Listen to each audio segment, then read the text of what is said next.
Seigneur, nous vous saluons dans ce précieux nom de notre Seigneur Jésus-Christ, qui nous réveille, qui nous accorde ses bontés en les renouvelant chaque matin.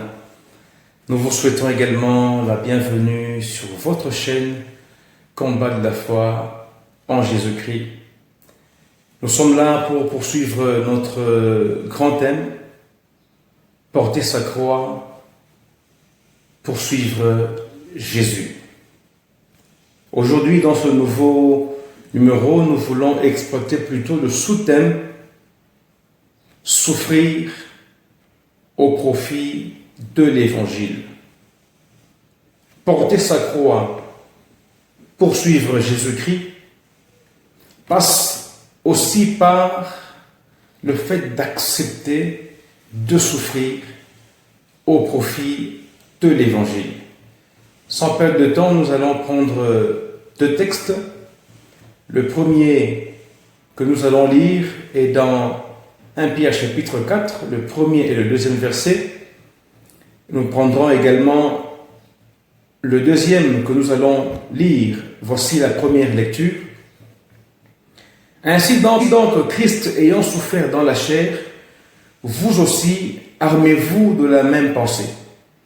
Car celui qui a souffert dans la chair en a fini avec le péché, afin de vivre non plus selon les convoitises des hommes, mais selon la volonté de Dieu pendant le temps qui lui reste à vivre dans la chair. Et le deuxième texte est dans 1 Jean chapitre 2. Nous lisons le verset 16.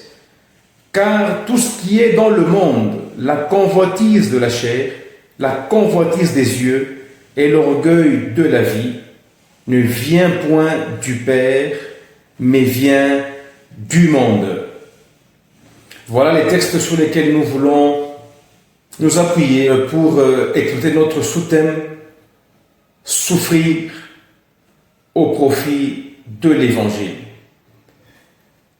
Le premier texte, c'est Pierre qui parle. Il nous dit « Jésus-Christ a souffert dans la chair, il a accepté de souffrir dans la chair pour en finir avec le péché. » Il nous exhorte également d'accepter d'être armé de la même pensée que le Christ avait, d'être prêt à souffrir dans la chair pour que nous, à notre tour, qu'on en finisse avec le péché.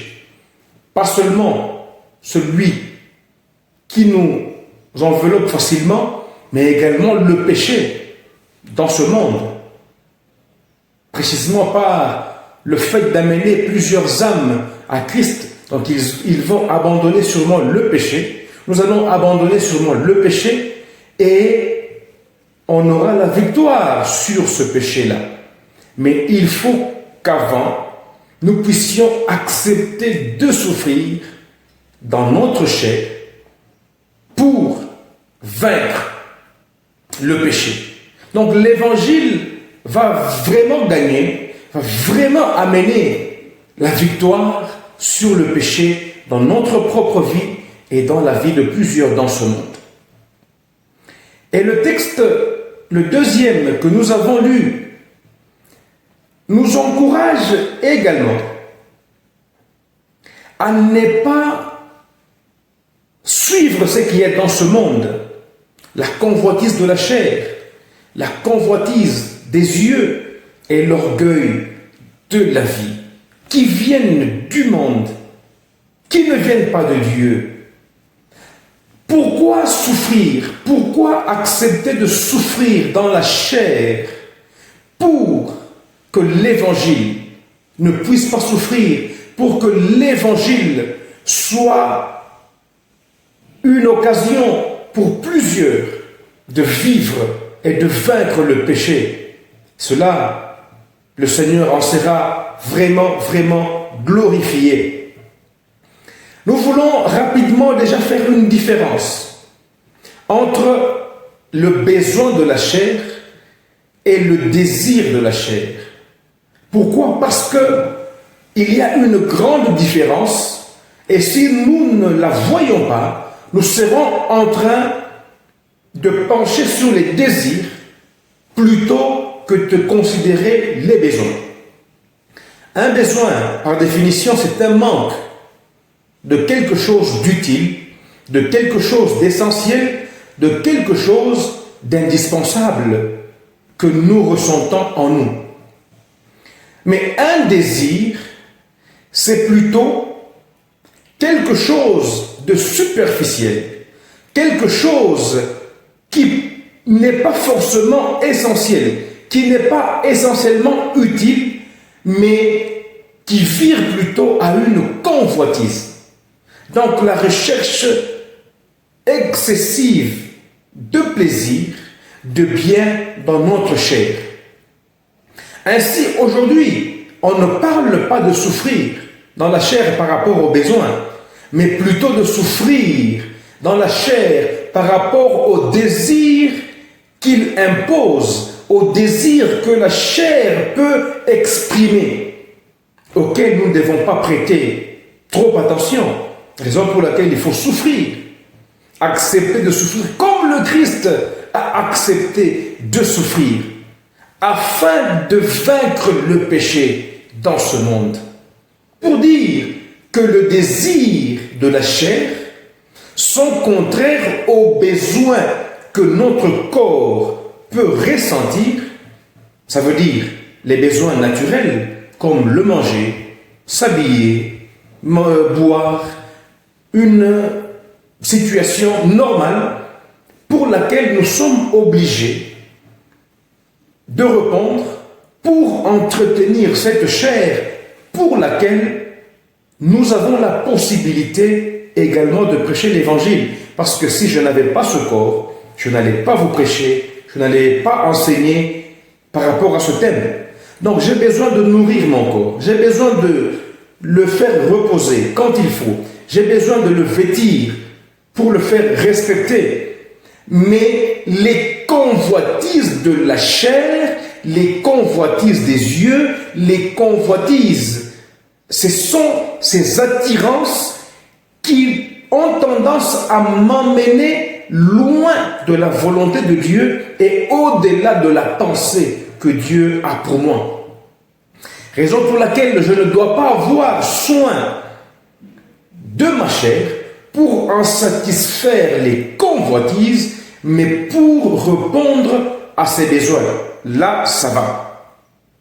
Et aujourd'hui, pourquoi accepter de souffrir dans sa chair, dans la chair, au profit de l'évangile? Parce que nous sommes dans ce monde avec une mission que nous devons absolument accomplir, laquelle nous garantit non seulement la vie éternelle, mais également le couronnement. C'est quoi la convoitise de la chair?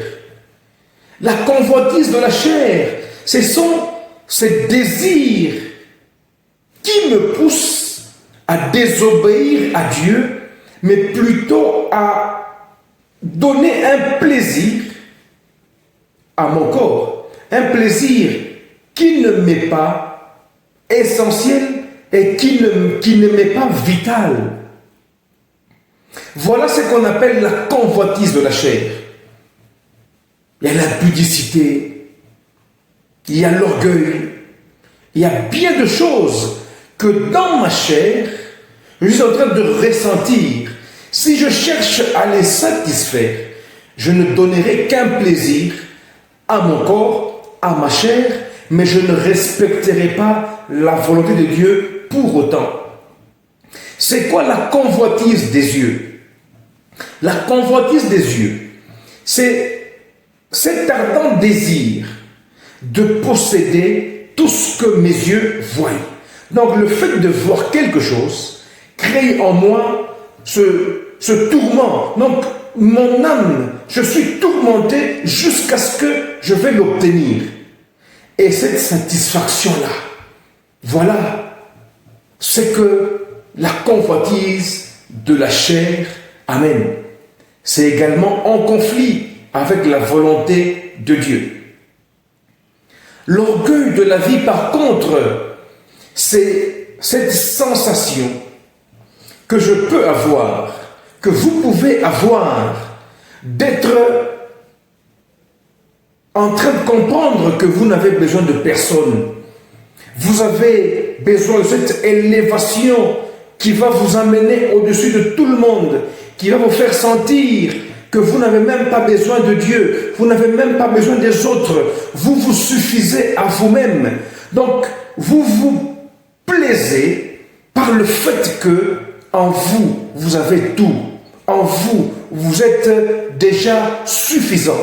Pas besoin de Dieu, pas besoin des autres, pas besoin d'écouter les autres prêcher, pas besoin d'écouter les autres enseigner. Donc vous êtes expert par vous-même. L'orgueil de la vie, ça nous éloigne de l'Éternel et ça fait que la mission pour laquelle le Christ nous a amenés est en train de souffrir atrocement. Pourquoi? Parce que nous nous mettrons dans une situation où nous serons plus focalisés sur notre chair, sur notre corps, et nous allons le moins possible avoir l'attention sur l'évangélisation, sur la propagation de l'évangile, sur l'œuvre de Dieu, parce que je prendrai le maximum presque de mon temps sur ma propre personne, et même contre mon âme qui a reçu le salut. Alors aujourd'hui, nous sommes là pour enseigner, pour exhorter sur cette acceptation de la souffrance que nous devons avoir en nous au profit de l'évangile, que nous devons amener très loin, que nous devons amener là où il n'est pas encore parvenu. Et c'est une mission que nous avons à accomplir. Malheureusement, aujourd'hui, nous, Église de Jésus-Christ, par ces choses-là, la convoitise de la chair, la convoitise des yeux, l'orgueil de la vie, nous nous voyons aujourd'hui plongés dans l'extravagance. Donc, Dieu n'a presque plus sa place dans nos églises, dans notre vie d'enfant de Dieu, mais c'est plutôt ces désirs-là, ces convoitises qui prennent les dessus et qui orientent même notre vie. Et la mission de l'Église est en train d'échouer par notre faute. Par notre faute. Pourquoi je recherche chaque fois? Pourquoi nous recherchons chaque fois, nous, Église de Jésus-Christ, à répondre aux convoitises plutôt qu'avoir l'attention sur notre âme et sur l'âme de plusieurs qui n'attendent que la propagation, l'annonce de l'Évangile pour que leur âme soit sauvée. Si j'ai dit, nous plongeons dans l'extravagance parce qu'on investit beaucoup. On investit beaucoup dans la chair. On investit beaucoup pour la chair. Et l'Évangile en souffre atrocement. Je voudrais inviter, exhorter les uns comme les autres à mettre dans leur pensée que nous sommes sur terre, pas pour satisfaire les convoitises de la chair, mais plutôt pour utiliser ce corps comme un bon moyen que nous avons pour propager l'évangile partout. Ce n'est pas un problème de s'habiller, ce n'est pas un problème d'être véhiculé, ce n'est pas un problème d'habiter une maison, ce n'est pas un problème de vivre dans un endroit qui est construit. Mais là où le bas blesse, c'est que au lieu de répondre aux besoins, nous nous plongeons dans l'extravagance. Je prends un fait. Aujourd'hui, essayons de considérer les temples qu'on appelle, entre guillemets, églises. Aujourd'hui, vous avez beaucoup de temples qui ressemblent à des boîtes de nuit. Nous avons beaucoup de temples qui ressemblent à autre chose qu'à l'église. Pourquoi? Parce que nous sommes extravagants. Nous nous donnons beaucoup de peine à embellir le temple. mais on n'embellit pas nos âmes. On n'embellit pas les âmes de ceux qui n'ont pas encore cru au Seigneur Jésus. Au point que même une campagne d'évangélisation qui peut nous coûter $500, $1000, on ne les mène pas, mais nous choisissons plutôt d'embellir nos temples et virer même à le faire ressembler à une boîte de nuit, à un endroit de réjouissance charnelle, plutôt que de privilégier le bonheur de l'âme qui y va. Laissez-moi vous dire que cette tendance à une concurrence de la beauté de temple ne sauvera personne, ni nous, ni ceux qui vont y entrer. Encore moins ceux qui sont au dehors, puisqu'ils attendent que nous on aille vers eux pour annoncer l'évangile. Peut-être qu'ils ne viendront même pas dans le temple que nous voulons rendre le plus beau possible. Investissons non pas dans notre confort, pas plus dans notre recherche de plaisir des yeux, le plaisir où nous sommes dans des beaux fauteuils, nous sommes dans une salle climatisée, nous sommes dans des salles avec des lumières excessives.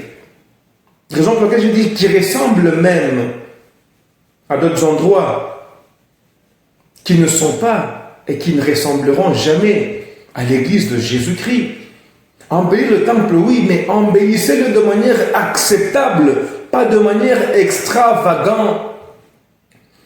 Je peux aujourd'hui, je trouve même la gloire, je trouve même le bonheur à passer devant l'église. Et ça arrive avec plus les serviteurs de Dieu qui se glorifient de leur avoir, au lieu de glorifier Jésus pour le salut de ton âme, afin que l'autre soit également édifié et attiré par l'amour de Jésus-Christ. Je me plais à témoigner qu'aujourd'hui, j'ai un charroi automobile de 15, de 20 véhicules qui coûtent autant de milliers de dollars. Cela ne sauvera personne. Là, je le fais pour ma propre gloire, pour me sentir bien devant les autres. Mais est-ce que 50 vestes, 70, 80, 100 vestes que je puis posséder, que je puis présenter aux gens, ça sauvera qui? Et même que ça me détruit moi également, parce que je trouve beaucoup de satisfaction dans ma possession que de chercher à faire posséder le ciel de plusieurs âmes, que le ciel attend à voir par le fait que je vais investir dans l'évangélisation, dans la propagation de l'évangile. Nous sommes extravagants aujourd'hui. C'est le temps de le dire et de reconsidérer notre élan. Puisque nous aimons le confort, nous aimons le confort. Recherchons plutôt à satisfaire le besoin de Dieu, le besoin que l'Église de Jésus-Christ doit remplir. Ça veut dire le gain des âmes plus et encore plus. Nous sommes dans l'extravagance. Quittons l'extravagance. Voilà la conséquence de ce que la convoitise veut imposer sur nous comme attirance. Que dit Paul? Romains chapitre 8, verset 17, il dit: or, si nous sommes enfants, nous sommes héritiers de Dieu, co-héritiers de Christ, si du moins nous souffrons avec lui, afin d'être glorifiés également avec lui. 18, il dit: j'estime que les souffrances du temps présent ne sauraient être comparables à la gloire à venir, qui sera révélée pour nous. Donc, il présente qu'aujourd'hui, nous sommes dans un monde où nous devons accepter de souffrir dans la chair avec le Christ. Le Christ a souffert. Il a souffert beaucoup dans sa chair, dans la chair, afin d'accomplir correctement sa mission. Raison pour laquelle moi et vous, nous sommes sauvés et que plusieurs doivent l'être par la continuité de la mission que Jésus est venu accomplir sur la terre. Il ajoute au Colossiens chapitre 1er, le verset 24, il dit « Je me réjouis de mes souffrances pour vous, car les souffrances qui manquent à celles de Jésus-Christ, moi, je l'achève dans ma chair.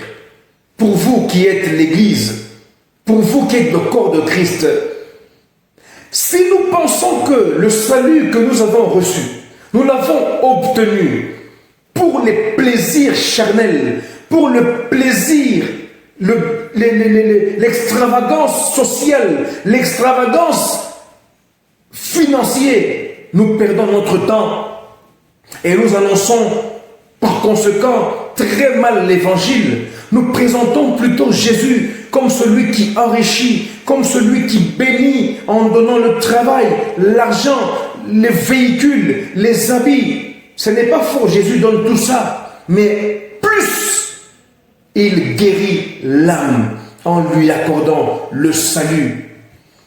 Nous nous retrouvons aujourd'hui avec plusieurs du peuple qui s'avancent dans nos temples. Ils viennent plus pour être délivrés de la sorcellerie de la famille, pour avoir de l'emploi parce qu'il n'en a pas, pour avoir une maison parce qu'il n'en a pas, pour avoir de l'argent parce qu'il en manque, pour être pris en mariage ou épousé parce qu'il est avancé en âge. Et nous poussons très peu de gens à rechercher le bonheur dans leur âme qui est le salut. Acceptons de souffrir dans notre chair au profit de l'évangile. Au profit de l'évangile. Nous sommes plus inspirés par notre chair, par la convoitise de notre chair, de nos yeux, par l'orgueil de la vie, au point que nous avons même des thèmes aujourd'hui, des thèmes de prédication, d'enseignement, de convention, de séminaire, où Jésus n'est même pas cité, où il n'est même pas glorifié, mais nous glorifions notre corps, notre chair. Non, chers serviteurs de Dieu, tournons notre regard à l'essentiel, ne perdons pas le temps, qui nous est d'ailleurs très précieux. Ne perdons pas ce temps-là aux futilités. Nous avons dit que la convoitise, ce sont ces désirs excessifs qui ne sont même pas utiles, qui ne sont pas essentiels, qui ne sont pas indispensables. Mais on cherche quand même à perdre l'essentiel de nos fonds financiers, de notre temps, de notre énergie à les satisfaire. Ainsi, aujourd'hui, nous avons des thèmes qui n'encouragent pas le salut, qui ne présentent pas le salut, qui ne glorifient pas Jésus-Christ, parce que nous avons soin, nous prenons trop soin de notre chair pour en satisfaire les convoitises. Porter sa croix pour suivre Jésus, c'est accepter de priver son corps du superflu, afin de ne pas faire obstacle à l'évangile.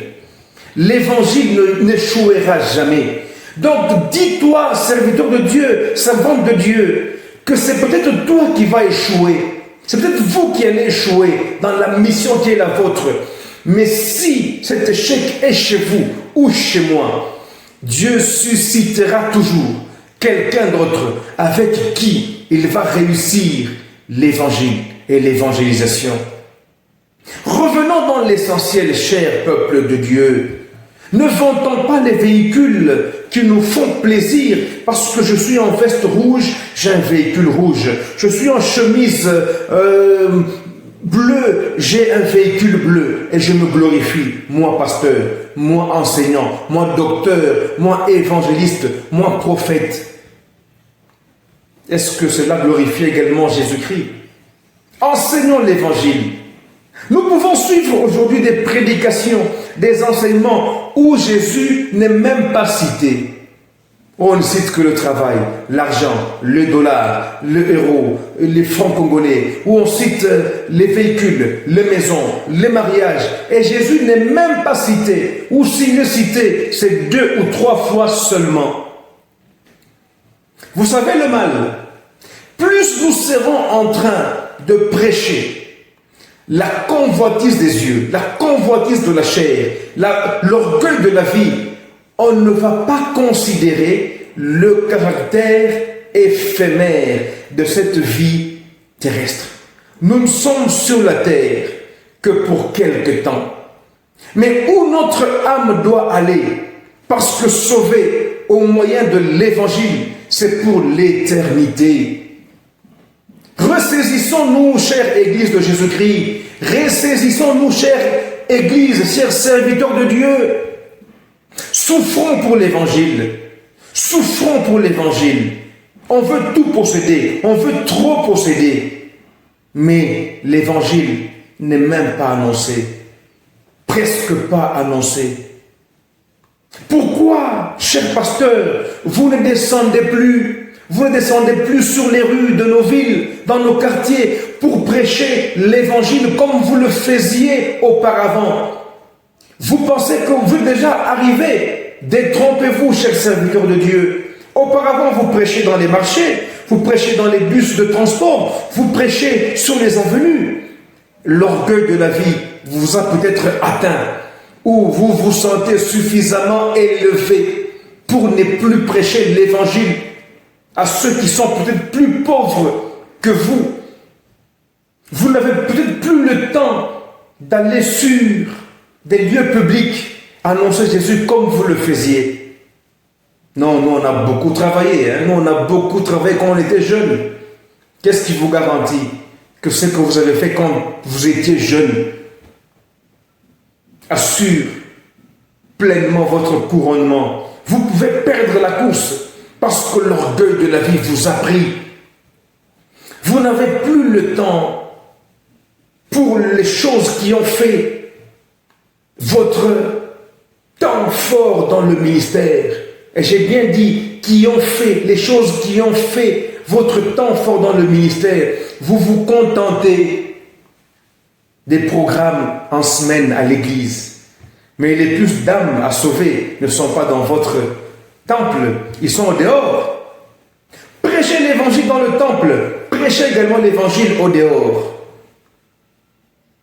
Enseignez l'église, enseignez également au dehors. Ne craignez pas de salir vos vestes, vos chaussures. Ce sont des choses qui vont passer. Embellissez les âmes qui attendent dehors d'écouter Jésus par votre bouche. Soufflons dans notre chair. S'il faut avaler la poussière, avalons la poussière. S'il faut salir nos vêtements, salissons nos vêtements, mais annonçons Jésus. Vaut mieux avoir un habit sale, mais une âme très propre devant Dieu. Mais nous cherchons le contraire. On embellit l'extérieur, mais on salit plutôt notre âme. Chers serviteurs, chers enfants de Dieu, reconsidérons l'essentiel. Revoyons notre manière de prêcher l'évangile. Ne soyons pas inspirés par la chair. Puisque hier j'ai eu un peu d'argent, après une semaine de manque d'argent, je crée un thème. La persévérance dans la souffrance, dans la crise, fera que Dieu vous bénisse financièrement. Est-ce que c'est un thème qui est venu de Dieu? Je m'embrouille un peu avec mon épouse à la maison et par un effort, je ne sais qui vient d'où, on se réconcilie, mais moi je viens à l'église, j'annonce le thème. Aujourd'hui je vais prêcher sur la réconciliation. Pendant que Dieu veut que je prêche sur la repentance, moi je prêche la réconciliation dans la famille. Je fais plaisir à qui? Je rends gloire à qui?